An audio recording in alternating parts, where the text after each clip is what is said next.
ايه اللي بتاخده ده يا حسنين؟ مالك؟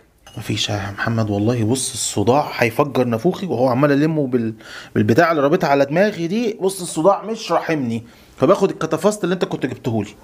الف سلامة عليك يا حسنين. على كده انت اكلت قبل ما تاخد الفوار المسكن ده؟ لا والله انا واكل حاجه هيجي من 6 ساعات ولا حاجه. هتعزمني ولا ايه؟ ما يغلاش عليك حاجة، بس هو غلط اصلا انك تاخد مسكن على معدة فاضية. معلش بقى مصدع بقى، فيعني معلش سامح النوبه. ايه ده كمان اللي بتاخده ده يا حسنين؟ باخد برشام للصداع. ما انا خدت الفوار اهو قدامك والصداع ما راحش. ويعني هو الفوار لحق يشتغل يا حسنين عشان عايز تاخد برشامة مسكن تانية؟ ما تصبر يا حبيبي شوية. ليه؟ هو بياخد وقت قد ايه؟ يعني بياخد حوالي بتاع ساعة كده ولا حاجة، فاصبر شوية بس عمال ما فوري يشتغل. يا اختي، هو انا لسه هستنى ساعه ولا ساعتين؟ مزه. ايه اللي عملته ده يا حبيبي؟ ما هي البرشامة برضه هتاخد وقت عمال ما تديك مفعول. يا ربي ارحمني يا رب. طب انا اعمل ايه عشان الصداع ده يروح؟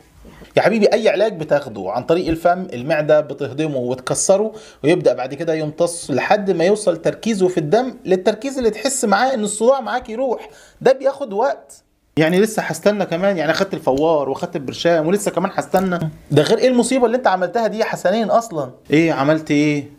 ايه يا حبيبي حد ياخد مسكنات كده مع بعض؟ طب ما تعملها شرب احسن وارتاح. والله فكرة. ايوه، ايه المشكلة يعني؟ ما تنظرش عليا والنبي، انا مصدع ومش ناقص. حسنين افهم، المسكنات ذات نفسها كترها غلط على المعدة والقلب والكلى، وغلط على بقية وظائف الجسم، غير انك اخدت كذا نوع مسكن مع بعض، فده اصلا كمان ممكن يعكسوا بعض وما يشتغلوش، فانت كده مش عارف انت بتعمل ايه، ولا انت بتأذي نفسك قصد ولا بتعمل ايه. خلاص ماشي يا عم، خد بقى اديني الحقنة دي. حقنة ايدي كمان يا حسنين؟ حقنة للصداع؟ ما هو الصداع ما راحش، وهو ما خدتش لا برشام ولا فوار. الله يسامحك يا حسنين، الله يسامحك. خلاص يا عم، مش عايز منك حاجة. انا هكلم هيما الديلر، على الاقل ايده خفيفة واخف منك.